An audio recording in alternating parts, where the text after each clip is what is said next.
posing. They're posing for you. Yeah. Look, look. Whoa, go on, mate. Oh Bit sensitive. my gosh, Go on. that is the Everybody cutest. information. It's a lot easier to fish together. Look at that.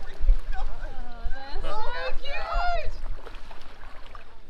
Hey, Jessie here from Jessie on a Journey. Welcome back aboard the MY Passion, where we are exploring the Galapagos Islands. In this video, I'm going to be recapping day number 4 of this 5-day cruise, where we explored Bartolome Island and Santa Cruz Island. And I have to say, this cruise just keeps getting better and better. Day 4 was my favorite by far, and I know my fiance said the same thing. So Bartolome Island is known for its pinnacle rock. It's this giant rock that's sort of jutting up over the sea. Remember, that was the shooting target, right? Yeah. Thousands of rounds shot at this pinnacle rock. It could collapse right now, right? So you have 50-50 chances of surviving the panga. Back up, please. Right? It's said to be the most photographed place in the entire Galapagos Islands. And this island, I think, had the best views, which our group explored on a hike. This hike took us up about 373 wooden steps, passing these sort of otherworldly volcanic rock mounds, lava lizards, lava cacti stretching up from the ground, and it's a place that looks like things shouldn't be growing, so it's really spectacular to see. There's many viewpoints along the way, but the highlight is the very top, where there's a lighthouse. It's one of the few lighthouses in the Galapagos Islands, and from here you can take in 360-degree views. So some of the things you see from here are Daphne Minor and Major, 2 volcanoes. You can see Santa Cruz, Baltra Island, Pinzon Island, Rabida Island, and just the coastline, the beaches, the islets kind of jutting out from the islands. It's just an incredible scenery. There's this sort of layers upon layers of volcanoes and hills and islands, and there's so many colors, and the water is so turquoise. It's just stunning. Definitely, I'd say, aside from the animals, probably my favorite view of the whole trip. Now, while this view was spectacular, the real highlight, at least for me, came before and after the hike. So before the hike, we actually hopped on a panga, that small boat I've been talking about that we use to tour, and we also use it to get from the main ship to the islands. So we're on the panga and we're sort of maneuvering around the coastline, trying to see what we can see in the different rock formations and along the beach. And we saw 4 Galapagos penguins all waddling around and then jumping into the water. So that was such a great way to start the day.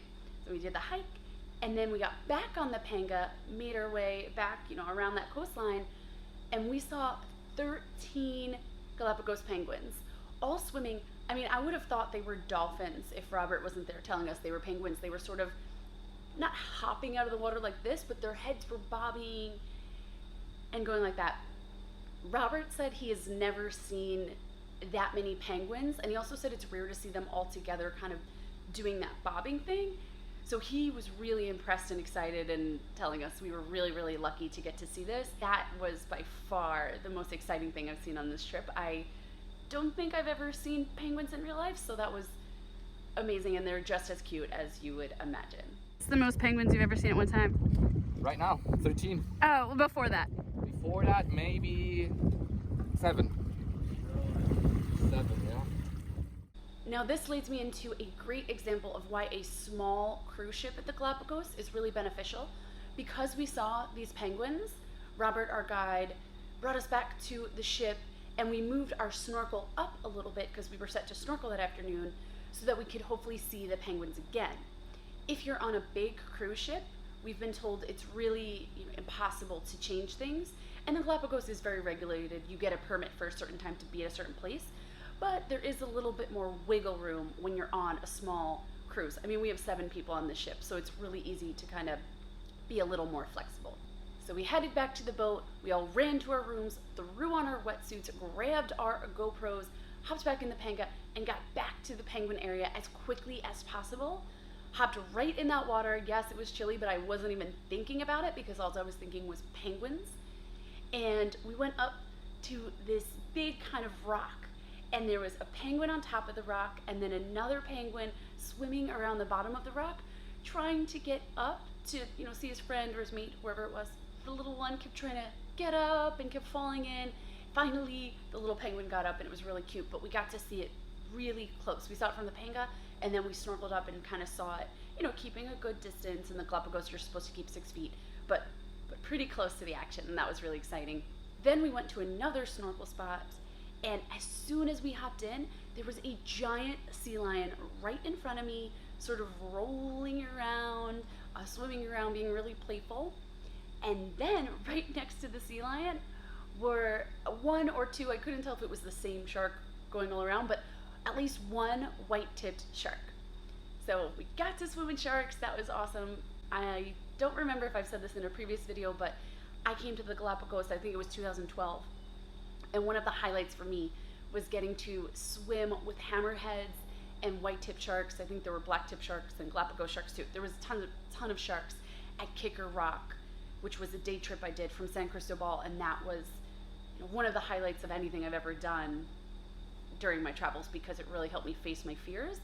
And now, you know, as long as it's, I don't know if I'd get in the water with a great white, but I'm no longer afraid to snorkel with sharks. So this was really, really exciting. And also the underwater scenery at this snorkeling site was better than any that we've done on the trip. Schools of bright yellow fish and orange fish and blue fish, just the colors were spectacular. I'd say in terms of beautiful scenery underwater, this was my favorite snorkel I've ever done in my life, and I've probably snorkeled over 100 times. So after the morning activity, we got back on the ship and started making our way to Santa Cruz for the afternoon activity. During that time, while we were in transit, we had our usual gigantic lunch, and Robert also put on a really great presentation on conservation in the Galapagos. One major issue here is invasive species, and the Galapagos is doing a lot to combat that. The other really big issue that I thought was fascinating and really sad was commercial fishing ships coming in, kind of trolling the waters, getting as many fish as possible. The thing is, in the Galapagos, there is a marine reserve where you cannot do that. You cannot fish. They only allow fishing 1 or 2 people in a boat with 1 rod. They want to make sure that the waters stay populated with fish. Well, the problem is, okay, these boats, there's tons and tons and tons of these boats. They wait outside of the marine reserve waters, just outside of the border, run in, get as many fish as possible, and run out. And once they're out, there's not much that the national park, the Galapagos Islands National Park, can do. Something else that I thought was interesting was talking about tourism and how it's helping the Galapagos. So Robert was kind of saying, you know, there are people who say that humans should leave the Galapagos and just let it be. But the thing is, without people, according to Robert, there would be no Galapagos, because what people are doing here is, well, tourism is helping to put money into the destination, and it's very, very regulated. The way they do things here, I haven't seen anywhere else. They have programs where they get local kids from the Galapagos community onto cruises for free so they can see the islands. You know, there are many, many locals in the Galapagos who have never seen what I've seen on this cruise and what tourists see when they visit. So this program helps people in the local community to see what they actually have so that they can want to protect it. Okay, so in Santa Cruz, we then did our afternoon activity, which was incredible. We did a hike on Dragon Hill, which is named for the dragons on the island, aka the land iguanas. They're bright yellow, they're huge, they are so beautiful. Now the landscape here feels really like a desert. There's huge cacti growing and dry brush and a lot of sand and volcanic rock. So it feels really dry and kind of like desert-like. But then all of a sudden you'll see this beautiful beach with turquoise waters. And then as we were hiking more, we saw this brackish lagoon with beautiful pink flamingos searching for food. So it was sort of a mix of landscapes that you'd expect to see in one place, but this is the Galapagos Islands, and you're constantly seeing these otherworldly or surprising landscapes and animals.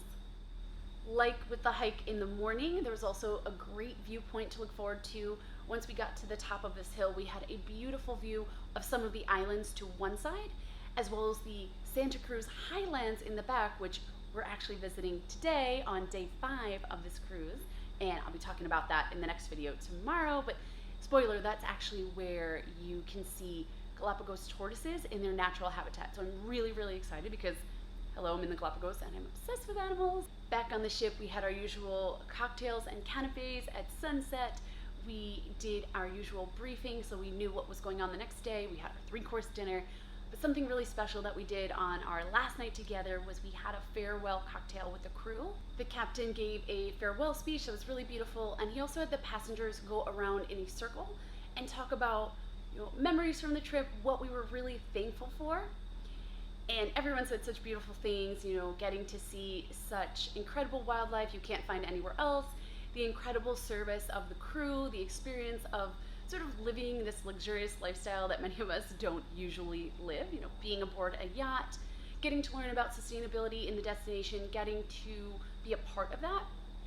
For me, something else I was really thankful for was, as many of you know, I am usually traveling solo. I go everywhere by myself, and this is amazing for so many reasons. You know, you don't have to negotiate your itinerary, you got to do whatever you want, and you don't need to wait for others to plan.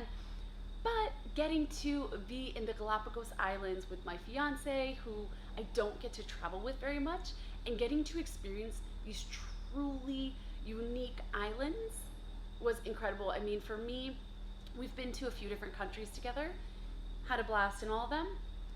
This trip was really, really unique and special, and I'm so happy that we've gotten to do this trip together, and we both will look back on this with such great memories. So for me, it was all of that combined, but really that was the icing on the cake.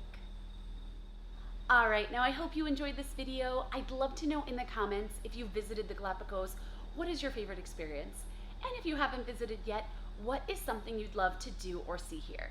Make sure to also subscribe so you get notified when the next video in this series publishes. It'll be about day 5, our final day of the cruise, exploring the Santa Cruz highlands, seeing those giant Galapagos tortoises. Get notified when that publishes, and also get notified when future travel videos publish.